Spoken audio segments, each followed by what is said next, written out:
Hello friends, मैं Abhishek Joshi, electrical engineer in Birla group of companies. दोस्तों, आज हम लोग बात करेंगे इलेक्ट्रिकल सिस्टम में फ्लो होने वाले नेगेटिव सीक्वेंस करंट के बारे में। हमारे एक व्यूअर ने कमेंट किया है कि कॉलेज में जब भी नेगेटिव सीक्वेंस करंट के बारे में पढ़ाया जाता है तो पूरी डेरिवेशन रहती है, मैथमेटिकल एक्सप्रेशंस रहते हैं, जिसमें उनको ये चीज़ पता ही नहीं चल पाती कि एक्चुअल में नेगेटिव सीक्वेंस करंट किन कंडीशन में आपके सर्किट में फ्लो होता है, और अगर किसी इलेक्ट्रिकल सर्किट में नेगेटिव सीक्वेंस करंट फ्लो भी हो रहा है तो उसके वजह से कौन कौन से एडवर्स इफेक्ट आपको फेस करने पड़ते हैं। ये सारी चीजें उनको पता नहीं चल पाती। तो उन्होंने शॉर्ट में ये पूछा है कि हमें तो शॉर्ट में ये बता दीजिए कि किस कंडीशन में नेगेटिव सीक्वेंस करंट फ्लो होगा और उसके फ्लो होने से प्रॉब्लम क्या क्या होती है किसी मोटर में या किसी इलेक्ट्रिकल सिस्टम में। तो आज की इस वीडियो में मैं आपको यही एक्सप्लेन करूंगा। टू द पॉइंट में आपको बताऊंगा कि नेगेटिव सीक्वेंस प्रोड्यूस होने के रीजन क्या क्या हो सकते हैं और उससे क्या एडवर्स इफेक्ट आपको सिस्टम में फेस करना पड़ता है। तो दोस्तों, बिना टाइम वेस्ट किए शुरू करते हैं। तो देखिए दोस्तों, इलेक्ट्रिकल सिस्टम में नॉर्मली तीन टाइप के करंट फ्लो होते हैं। एक होता है पॉजिटिव सीक्वेंस करंट, एक होता है नेगेटिव सीक्वेंस करंट और एक होता है जीरो सीक्वेंस करंट। इन तीनों करंट के बारे में आपने अपने कॉलेज में, अपने करिकुलम में सुना होगा। बेसिकली आपको जो चीज़ पता होनी चाहिए वो ये है कि अगर आपका इलेक्ट्रिकल सिस्टम पूरी तरीके से बैलेंस है, बैलेंस सिस्टम से मेरा मतलब ये है कि अगर आपकी 3 फेज इंडक्शन मोटर तीनों फेज में बैलेंस करंट ड्रॉ कर रही है कि आर फेज, वाई फेज और बी फेज, इन तीनों ही फेज का जो करंट का मैग्नीट्यूड है वो मोर और लेस इक्वल है, तो ऐसे सिस्टम को हम लोग बैलेंस सिस्टम कहते हैं। तो जब भी आपका सिस्टम पूरी तरीके से बैलेंस होता है तो आपके सिस्टम में पॉजिटिव सीक्वेंस करंट ही फ्लो होता है। पर किसी भी रीजन से अगर आपका सिस्टम अनबैलेंस हो जाता है, अगर किसी भी रीजन से आपकी 3 फेज इंडक्शन मोटर का जो तीनों फेज का करंट है उसमें अनबैलेंसिंग शो होने लगती है, आर फेज, वाई फेज और बी फेज, इन तीनों ही फेज में जो करंट का मैग्नीट्यूड है वो इक्वल अगर नहीं रह पाता तो इसको हम लोग अनबैलेंस कंडीशन कहते हैं। ऐसे सिस्टम को हम लोग अनबैलेंस सिस्टम कहते हैं। और अगर आपका सिस्टम अनबैलेंस है, अगर आपके सिस्टम में करंट अनबैलेंस फ्लो हो रहा है तो ऐसे सिस्टम में नेगेटिव सीक्वेंस करंट और जीरो सीक्वेंस करंट दोनों फ्लो होंगे।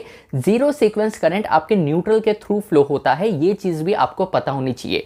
तो पहला जो आपका सवाल था कि नेगेटिव सीक्वेंस करंट किन कंडीशन में आपके सर्किट में से फ्लो होगा, तो उसका एक लाइन में आंसर यह है कि अगर आपका सिस्टम अनबैलेंस है तो अनबैलेंस सिस्टम में ही नेगेटिव सीक्वेंस करंट फ्लो होता है। अब दोस्तों, सवाल आता है कि अगर हमारे सिस्टम में नेगेटिव सीक्वेंस करंट फ्लो हो भी रहा है तो उससे प्रैक्टिकली इंडस्ट्रीज में कौन कौन सी प्रॉब्लम हमें फेस करनी पड़ती है। तो देखिए, नेगेटिव सीक्वेंस करंट का जो मेन कॉज है वो है अनबैलेंस करंट का फ्लो होना। तो जो भी प्रॉब्लम अनबैलेंस करंट फ्लो होने की वजह से आपको सिस्टम में फेस करनी पड़ती है, वही सारी प्रॉब्लम आपको इस कंडीशन में भी फेस करनी पड़ेगी। अगर आपके सिस्टम में अनबैलेंस करंट फ्लो हो रहा है, नेगेटिव सीक्वेंस करंट फ्लो हो रहा है, तो उसके वजह से आपके मोटर का टेम्परेचर बहुत ड्रास्टिकली बढ़ेगा। अगर आपने बहुत टाइम रहते इस अनबैलेंस करंट की प्रॉब्लम को सॉर्ट आउट नहीं किया तो उसके वजह से आपके मोटर में एबनॉर्मल हीटिंग होने लगेगी, जिसके वजह से मोटर का जो वाइंडिंग इंसुलेशन है, वो इंसुलेशन की जो क्लास है, इंसुलेशन की जो स्ट्रेंथ है, वो डिटोरिएट होने लगती है, जिसके वजह से आपके मोटर का वाइंडिंग इंसुलेशन फेल हो जाता है और मोटर अर्थ हो जाती है, यानी कि आपके मोटर की जो वाइंडिंग है वो पूरी तरीके से जल जाती है। इसलिए दोस्तों, इंडस्ट्रीज में अगर आपकी मोटर एबनॉर्मली हीट हो रही है तो सबसे पहले यह कहा जाता है कि मोटर के तीनों फेज का करंट चेक करो। यह चीज पहले पता करो कि मोटर के तीनों फेज में करंट बैलेंस है या बैलेंस नहीं है, क्योंकि तीनों फेज में अगर करंट बैलेंस नहीं है, अगर आपकी मोटर अनबैलेंस करंट ड्रॉ कर रही है तो उसके वजह से मोटर में बहुत ज्यादा एबनॉर्मल हीटिंग होने लगेगी, जिसकी वजह से वाइंडिंग इंसुलेशन पूरी तरीके से फेल हो सकता है। यहां दोस्तों, आपको यह भी पता होना चाहिए कि अगर आपकी मोटर अनबैलेंस करंट ड्रॉ कर रही है तो उस अनबैलेंस करंट के वजह से मोटर में जो टॉर्क प्रोड्यूस होता है वो टॉर्क भी पल्सेटिंग नेचर का होने लगेगा। इसका मतलब है कि टॉर्क यूनिफॉर्म नहीं रह पाएगा।